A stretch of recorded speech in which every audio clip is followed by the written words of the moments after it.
नमस्कार, आप देख रहे हैं डीडी न्यूज। मैं हूं आंचल गुलाटी गुंबर। आगे बढ़ने से पहले एक नजर सुर्खियों की तरफ।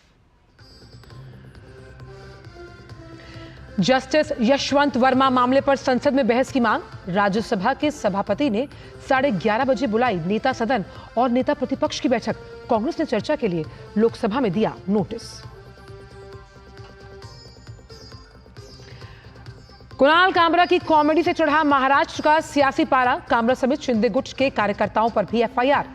गृह राज्य मंत्री योगेश कदम ने कहा, संवैधानिक पद पर बैठे लोगों का अपमान करने का नहीं है अधिकार।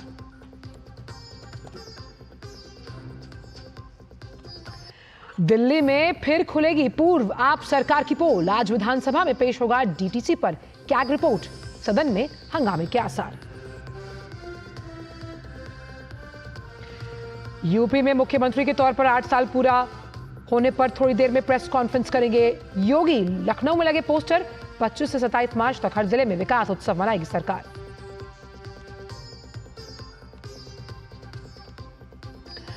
और अमेरिका रूस के प्रतिनिधियों के बीच आज सऊदी अरब में महत्वपूर्ण बातचीत। रूस यूक्रेन युद्ध खत्म करने पर क्या पुतिन मानेंगे? ट्रंप की बात देखना होगा।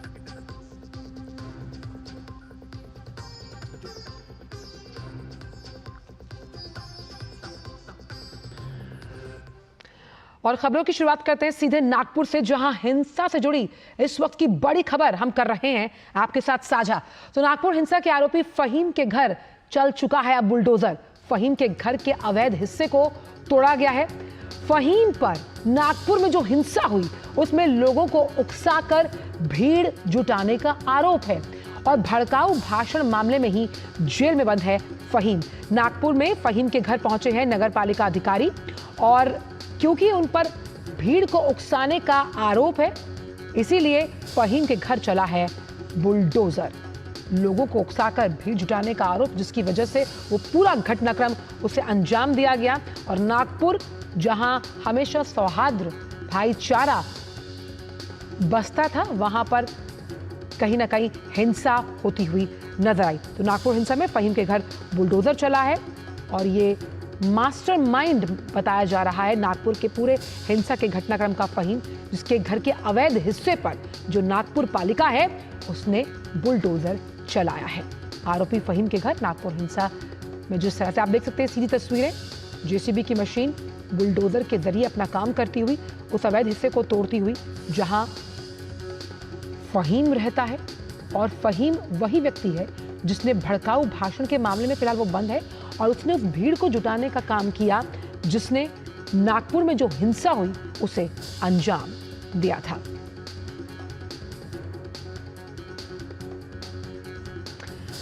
तो हमने जिस तरह से देखा कि नागपुर में कई लोगों को हिरासत में लिया गया, ये समझने के लिए कि आखिरकार उस पूरी घटना का टाइमलाइन, क्रोनोलॉजी क्या थी, कैसे लोगों के हाथ वो जो आगजनी हुई, पब्लिक प्रॉपर्टी को नुकसान पहुंचाया गया। आप देख सकते हैं लोगों के हाथों में पत्थर हैं।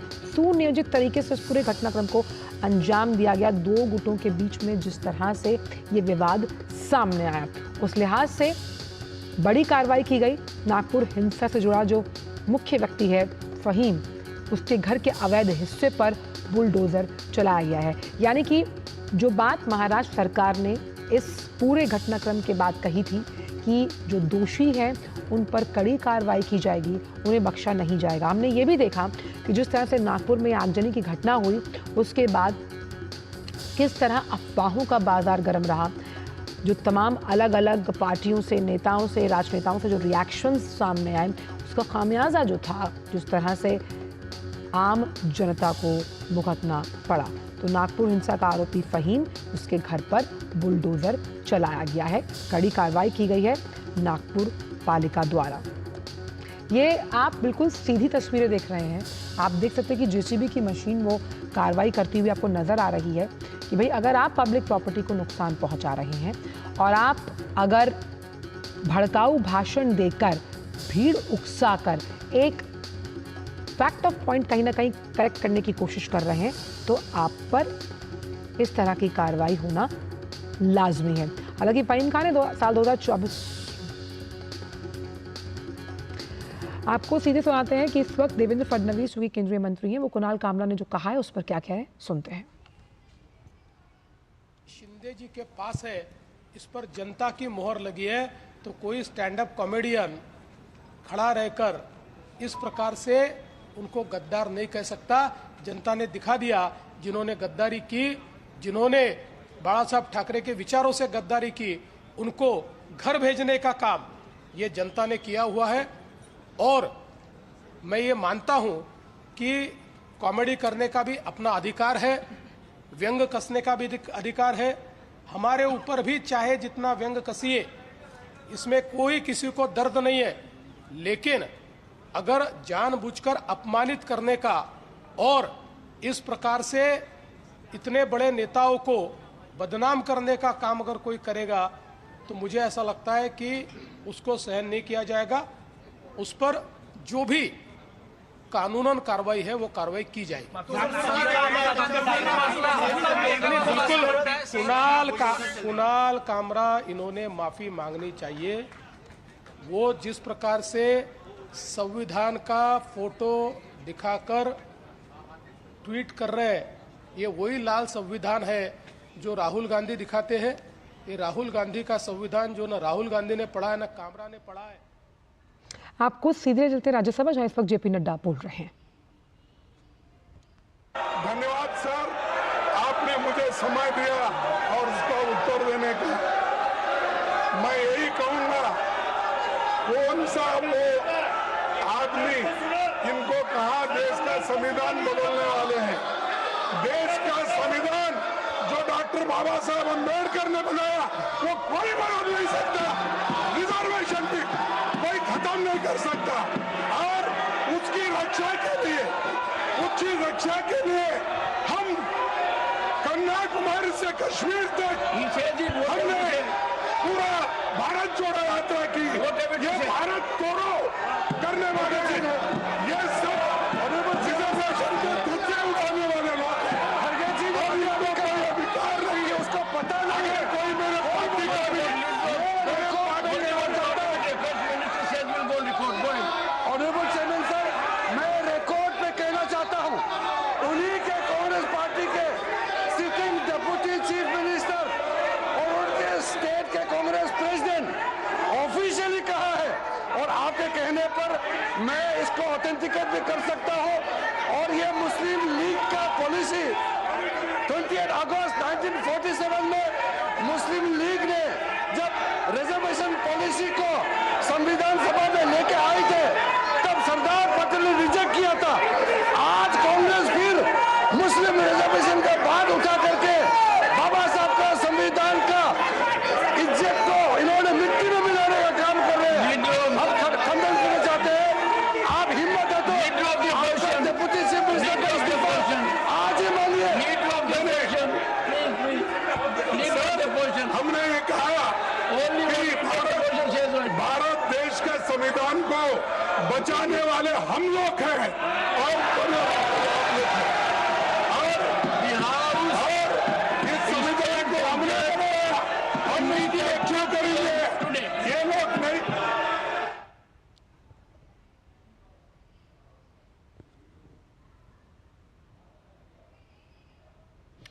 तो सदन की कार्रवाई को स्थगित कर दिया गया। जिस तरह से आप सुन रहे थे कि लगातार संसद में यशवंत वर्मा को लेकर हंगामा चल रहा है, उस वजह से सदन यानी राज्यसभा की जो कार्यवाही है उसको स्थगित कर दिया गया। लोकसभा की कार्यवाही को पहले ही 12 बजे तक के लिए स्थगित कर दिया गया है। चलिए, अब संसद से जुड़ी तमाम जो जानकारी है वो लगातार आप साझा करेंगे, लेकिन इस वक्त बड़ी खबर आ रही है कॉमेडियन कुणाल कामरा से जुड़ी हुई। उससे पहले आपको बताएं कि महाराष्ट्र के जो मुख्यमंत्री हैं उन्होंने क्या कहा है। उन्होंने कहा कि कॉमेडी करने का अपना सबके पास अधिकार है, ये देवेंद्र फडणवीस का कहना है, लेकिन जानबूझकर विलिंगली आप संवैधानिक पदों पर बैठे व्यक्तियों को अपमानित नहीं कर सकते। यहाँ कॉमेडियन कुणाल कामरा की बात हो रही है और देवेंद्र फडणवीस ने कहा कि कुणाल कामरा को माफी मांगनी होगी। महाराष्ट्र के मुख्यमंत्री का ये बयान है। कुणाल कामरा पर पहले भी इस तरह की कई आरोप लगे हैं कि उन्होंने संवैधानिक पदों पर बैठे लोगों को कॉमेडी के नाम पर बेहुदगी और फूहड़ता का प्रदर्शन किया। और जिस तरह से देवेंद्र फडणवीस ने साफ तौर पर कहा कि कॉमेडी करना आपका अधिकार हो सकता है, वो आपके अधिकार का दायरा है, लेकिन अगर आप जानबूझकर किसी को अपमानित कर रहे हैं तो ये स्वीकारा नहीं जाएगा। इसीलिए उन्होंने कहा कि कुणाल कामरा को माफी मांगनी होगी। महाराष्ट्र के मुख्यमंत्री का बड़ा बयान कुणाल कामरा पर सामने आता हुआ कि जिस तरह से कॉमेडी की आड़ में अगर आप किसी का अपमान करते हैं और वो भी तब जब वो संवैधानिक पद पर काबिज है, तो इस पर कोई माफी नहीं है और आपको माफी मांगनी ही होगी।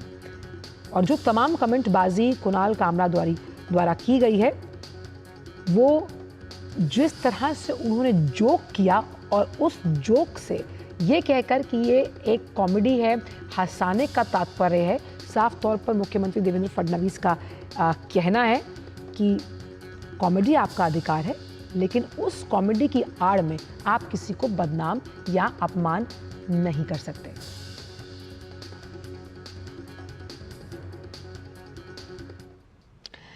तो कॉमेडियन कुणाल कामरा द्वारा उप मुख्यमंत्री एकनाथ शिंदे पर की गई टिप्पणी पर महाराष्ट्र सरकार के गृह मंत्री योगेश रामदास कदम का भी बयान आया। उन्होंने कहा कि संविधान ने आपको क्या दिया? अभिव्यक्ति की स्वतंत्रता, लेकिन संवैधानिक पदों पर बैठे लोगों का अपमान करने का अधिकार नहीं दिया गया है। वहीं शिवसेना शिंदे गुट कार्यकर्ताओं द्वारा जो तमाम तोड़फोड़ की गई, उन्होंने कहा कि जो भी कार्रवाई आवश्यक होगी उसे किया जाएगा। आइए आपको सुनवाते हैं। संविधान ने अधिकार फ्रीडम ऑफ स्पीच का है। संविधान में अधिकार संवैधानिक पोस्ट पे जो बैठे हैं उनका अपमान करने का अधिकार नहीं दिया हुआ। कायदे से जो भी कार्रवाई होगी वो होगी। और तोड़फोड़ को लेकर अपने खिलाफ दर्ज एफआईआर पर शिवसेना युवा सेना शिंदे गुट के महासचिव राहुल कनाल ने कहा कि ये कानून को हाथ में लेने की बात नहीं है, ये पूरी तरह से आपके आत्मसम्मान की बात है। जब बात बुजुर्गों या फिर देश के सम्मानित नागरिकों की आती है और जब आप बुजुर्गों को निशाना बना रहे हैं, तो आप उस मानसिकता के लिए किसी व्यक्ति को निशाना बनाएंगे, ये संदेश स्पष्ट है। और अभी तो ये ट्रेलर है, पिक्चर अभी बाकी है। जब भी आप मुंबई में होंगे, आपको शिवसेना की शैली में अच्छा सबक सिखाया जाएगा। हमारे बड़े, जिसको हम हमारा आदर्श स्तंभ मानते हैं, हमारे शिंदे साहब, हमारे उप मुख्यमंत्री महाराष्ट्र राज्य के, अगर उनके बारे में जो हमारी शिकवन रही है घर की, जो बाला साहेब की शिकवन रही है, क्या शिवसेना स्टाइल में ऐसे लोगों को जवाब देना ही चाहिए और हमने दिया है। ऐसी मानसिकता रखने वाले लोगों को आगे भी ऐसा ही शिक्षा मिलेगी। अब दरअसल stand up comedian Kunal Kamra ने हाल ही में किया क्या? उन्होंने हाल ही में एक स्टैंड अप शो के दौरान महाराष्ट्र के उप मुख्यमंत्री एकनाथ शिंदे पर पक्ष बदलने के लिए कथित रूप से अपमानजनक टिप्पणी की, लेकिन इसने बड़े पैमाने पर विवाद को जन्म दिया। एक तरफ मुंबई पुलिस ने कामरा के खिलाफ एकनाथ शिंदे पर कथित रूप से अपमानजनक टिप्पणी करने के आरोप में एफआईआर दर्ज की।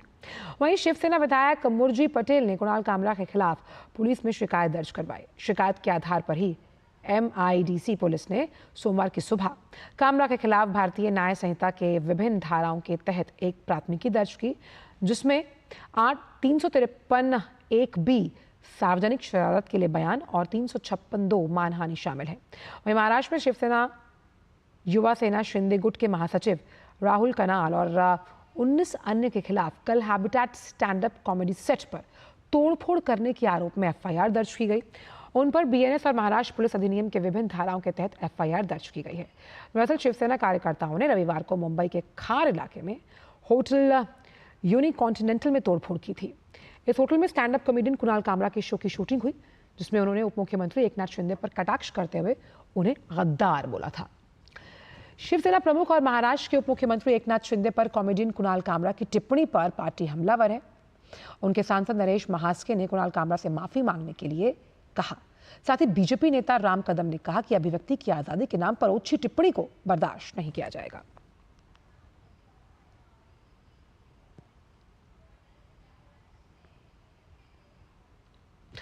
तो आइए पहले आपको सुनवाते हैं कि कुणाल कामरा के इस पूरे मामले पर जो मुख्यमंत्री हैं देवेंद्र फडणवीस, उन्होंने क्या कहा। आपको एक बार सुनवाते हैं।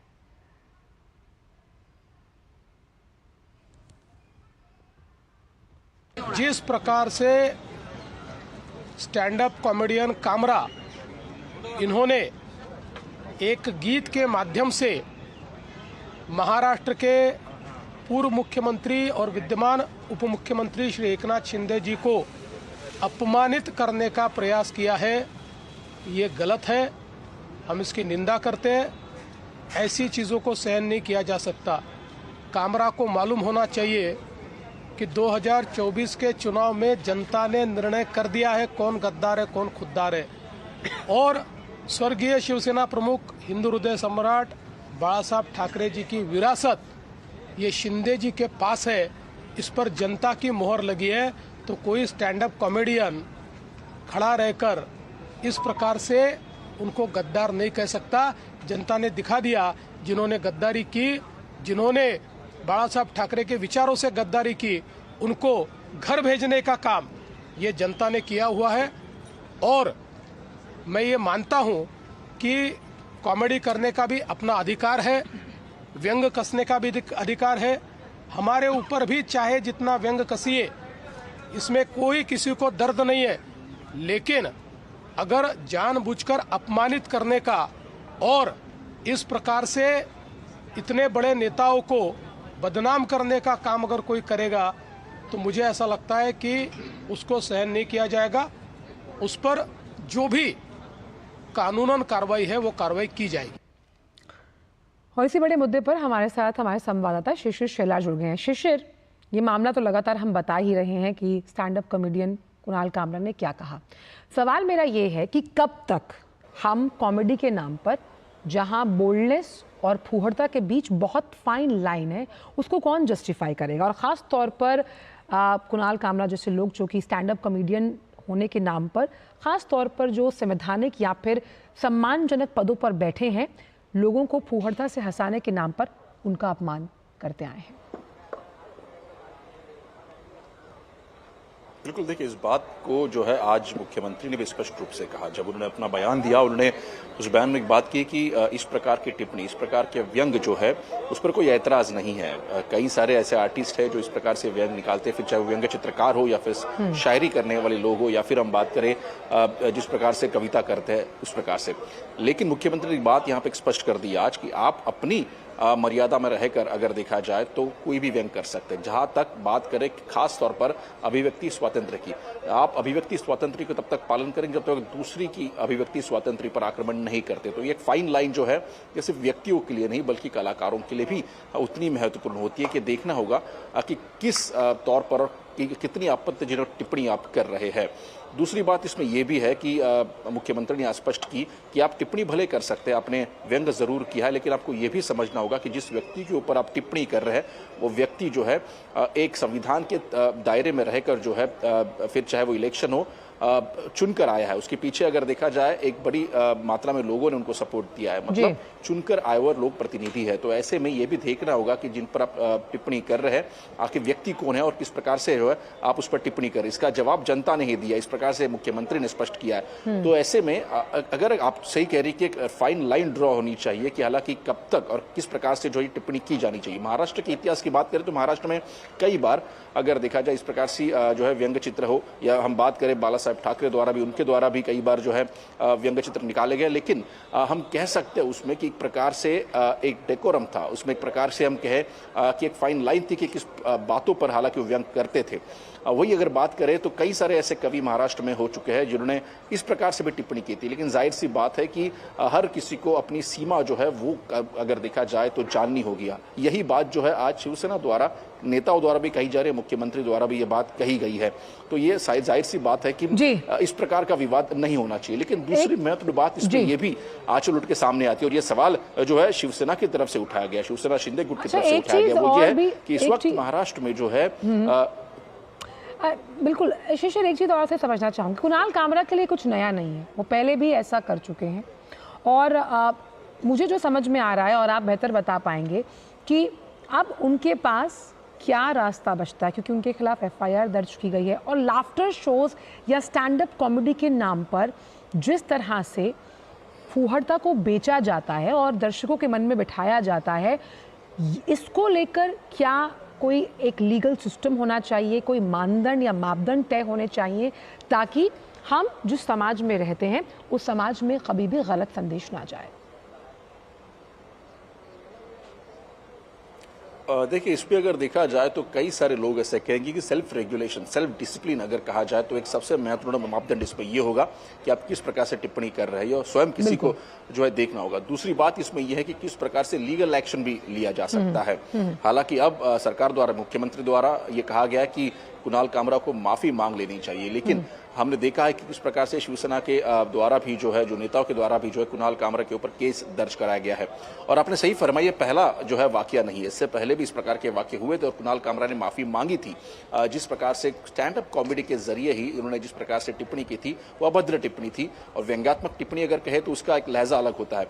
तो ऐसे में इससे पहले भी इस प्रकार से जो है हम कहेंगे कि कुणाल कामरा द्वारा इस प्रकार से टिप्पणी की गई थी, तब जो है पॉलिटिकल पार्टी के नेताओं द्वारा तोड़फोड़ की गई थी। बाद में उन्होंने माफी भी इस बारे में मांगी थी, उन्होंने कहा था इस प्रकार से फिर से जो है काम नहीं होगा, लेकिन इस बार हमने फिर से देखा कि वही बात ये बार बार दोहराया जा रहा है। तो ऐसे में अब ये देखना होगा कि सरकार इस पे किस प्रकार से एक्शन लेती है। सरकार ने स्पष्ट कहा कि माफी तो मांगनी चाहिए, लेकिन लीगल एक्शन क्या होगा, ये भी एक महत्वपूर्ण बात इसमें देखनी होगी, और होगा तो किस प्रकार से, किस दायरे में ये लीगल एक्शन लिया जाएगा, ये महत्वपूर्ण बात होगी। अच्छा, एक चीज और, सटायर यानी कि जब हम किसी पे व्यंग कसते हैं, पन इंटेंडेड, हम शब्दों के बीच छुपाकर कोई बात बहुत सहज सरल तरीके से किसी तक पहुंचाते हैं, एक ये विधा भी होती है। लेकिन जिस तरह से स्टैंड अप कॉमेडी के नाम पर अपने करियर को एक अपमूव देने के लिए कॉमेडियंस अगर ऐसा कर रहे हैं, तो यहाँ पर एक ब्रेक थ्रू होने की बहुत ज़्यादा ज़रूरत है, क्योंकि जिस तरह की ज़िंदगी आजकल लोग जीते हैं, सभी को लगता है कि comedy is the spice of life. But अगर वो किसी का अपमान कर रही है और वो संवैधानिक दायरे में भी नहीं आता, तो थोड़ा पेचीदा है। बिल्कुल, देखिए, हालांकि हम इस वन ऑफ इंसिडेंट की बात करें आंचल, तो ये हम ये नहीं कह सकते कि स्वयं को प्रमोट करने के लिए, खुद का नाम बड़ा करने के लिए कुणाल कामरा ने इस प्रकार से टिप्पणी की थी। अगर हम शिवसेना के नेताओं का बयान गौर से देखा जाए तो उन्होंने आरोप लगाया कुणाल कामरा के ऊपर कि इनके पीछे आका कोई और है, और इसके पीछे कारण भी कुछ और है। जिस प्रकार से कुणाल कामरा ने इस वक्त ये टिप्पणी की है, टाइमिंग की अगर बात करें, मैं यही कहने वाला था कि इस वक्त महाराष्ट्र का विधानसभा का सत्र चल रहा है और अगले 2 दिन महाराष्ट्र के विधानसभा सत्र में संविधान के ऊपर चर्चा होने वाली है। एक स्पेशल जो है सिटिंग यहाँ पे बुलाई गई है और इसमें संविधान के ऊपर चर्चा की जाने वाली है। तो इस प्रकार से इस वक्त इस टाइमिंग पर जो है जो बात कामरा ने कही है वो कहीं ना कहीं विपक्ष नेता, खासतौर पर सत्ता पक्ष नेता है, उनके मन में खटक रही है। और इसीलिए फिर चाहे वो मनीषा कायंदे हो जो विधायक है शिवसेना की, फिर चाहे बाकी अन्य शिवसेना के विधायक हो, वो ये बात उठा रहे हैं कि इसके पीछे आखिर कौन है, ये भी ढूंढना होगा। जहां तक पॉलिटिकल सटायर की बात है, हम समझ सकते हैं कि पॉलिटिकल सटायर एक अलग लहजे में किया जाता है और जिस पर कोई आपत्ति नहीं होनी चाहिए, लेकिन इस प्रकार से अगर अभद्र टिप्पणी की जाती है तो उसी वक्त की जाती है, तो इस पर भी जो है सरकार को जो है कुछ ना कुछ नकेल कसनी होगी। और दूसरी बात, इसके पीछे आखिर कौन है, क्या इंस्टिगेट किया गया है, क्यों इंस्टिगेट किया गया है, इस पर भी ध्यान देने की जरूरत है। और इसीलिए सरकार को यह भी ढूंढने की जरूरत है। इस प्रकार से शिवसेना के शिंदे नेताओं के बयान इस वक्त सामने आ रहे हैं जी। और जिस तरह से यूबीटी ग्रुप लगातार ये कह रहा है कि भाई जो तोड़फोड़ एकनाथ शिंदे ग्रुप ने की है उस पर कार्रवाई हो, यहाँ तक कि यूबीटी ग्रुप के कई नेता कह रहे हैं कि जिस तरह से वीडियो सामने आया है इसने शिंदे साहब की जो इमेज है उससे ख़त्म कर दिया। आपको क्या लगता है कि कहीं ना कहीं इसमें राजनीतिक रोटियां भी सेकी जा रही हैं और राजनीति से प्रेरित भी ये पूरा वाकया है? बिल्कुल, इसी वाक्य के ऊपर अगर बात करें तो नेता ये भी कह रहे हैं कि यही उद्धव ठाकरे गुट है जिन्होंने कुछ साल पहले जब महाराष्ट्र में रास्तों की हालत ठीक नहीं थी तो एक रेडियो जॉकी द्वारा एक कविता की गई थी। हालांकि उसके बाद जो है उद्धव ठाकरे गुट जो पार्टी हालांकि उस वक्त शिवसेना थी, उन्होंने उस रेडियो जॉकी के खिलाफ कड़े एक्शन लिए थे, प्रदर्शन किए गए थे, उनके खिलाफ स्टूडियो में जाकर तोड़फोड़ की गई थी। यही उद्धव ठाकरे पार्टी, हालांकि तत्कालीन शिवसेना पार्टी अगर देखा जाए तो जिस प्रकार से कलाकारों ने जिस प्रकार टिप्पणियां की थी, फिर चाहे वो कंगना रनौत क्यों ना हो, उनके घर को भी बीएमसी द्वारा जो है डिमोलिश किया गया था। तो ऐसे में बात अगर हम टॉलरेंस की करते, फिर बात हम कहते हैं कि किस प्रकार से एक कलाकार जो है अपनी भूमिका सामने रखता है, तो ये दोनों पर भी लागू होती है। तो ऐसे में शिंदे गुट से ये कहा जा रहा है कि इससे पहले भी उद्धव ठाकरे पार्टी हो या फिर तत्कालीन शिवसेना हो, इस प्रकार के कड़े जो है कदम उन्होंने भी उठाए थे और ये स्टाइल है शिवसेना का जो हम कहते हैं। तो अब जाहिर सी बात है, राजनीति तो जरूर गरमा रही है दोनों पार्टियों के बीच, लेकिन जैसे मैंने पहले कहा कि ये अंतर होता है और इस अंतर को किस प्रकार से अधोरेखित किया जाए, इसका काम जो है सरकार के पाले में। अब सरकार इस पर किस प्रकार से कार्य करती है देखना होगा। चलिए, आप नज़र बना के रखिएगा। लगता है कि आज महाराष्ट्र की सियासत के लिए कुणाल कामरा का जो ये पूरा केस है ये दिन भर सुर्खियों में रहेगा। बहुत बहुत शुक्रिया इन तमाम जानकारियों को हमसे साझा करने के लिए। शिशिर सीधा मुंबई से। और वक्त एक छोटे से ब्रेक का। ब्रेक के उस पार आकर जानेंगे जस्टिस यशवंत वर्मा पर जो आरोप लगे हैं उसकी वजह से संसद में किस तरह से उठापटक हुई है। वक्त एक ब्रेक का।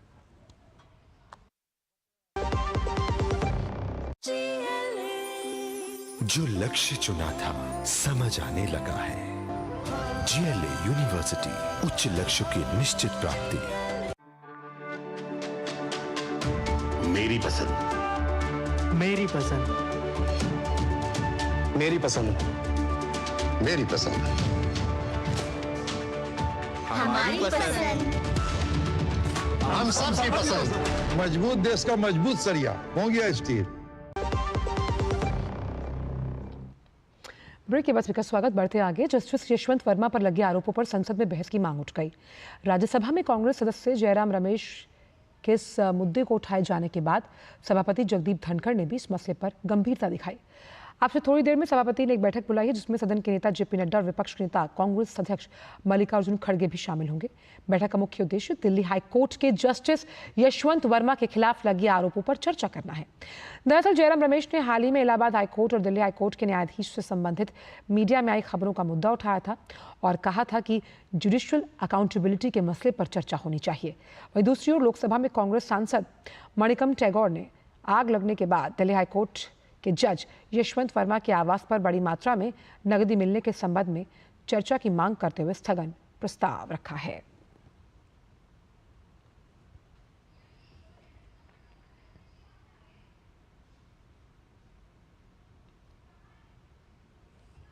तो राज्यसभा में कार्यवाही शुरू होते ही जो यशवंत वर्मा है उनके मसले पर हंगामा हुआ और अब से कुछ ही देर में जगदीप धनखड़ ने एक बैठक बुलाई है जिसमें मल्लिकार्जुन खड़गे और जेपी नड्डा इस पूरे मसले पर चर्चा करते हुए नजर आएंगे। कुछ ही देर में हमारे साथ संवाददाता भी जुड़ेंगे इस पूरे मुद्दे पर। जब जुड़ेंगे तब हम और भी जानकारियां उनसे लेंगे, लेकिन उससे पहले अब आइए बात करते हैं मणिपुर हिंसा की। और इस मामले में सुप्रीम कोर्ट के जस्टिस BR गवई ने उम्मीद जताई कि राज्य में स्थिति का जल्द ही समाधान निकलेगा।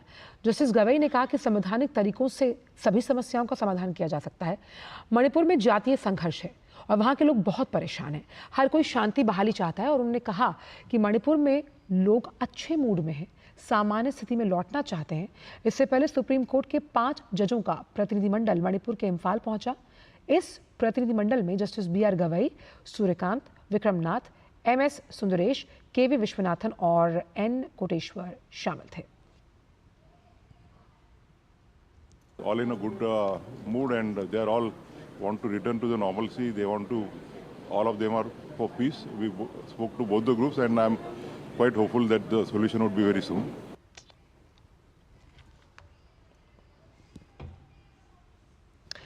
तो जैसे कि मैंने आपको बताया था कि जस्टिस यशवंत वर्मा के मामले पर हमारे साथ ऋषि कुमार इस वक्त जुड़े हुए हैं। ऋषि, संसद में भी यशवंत वर्मा का मामला गर्मा गया।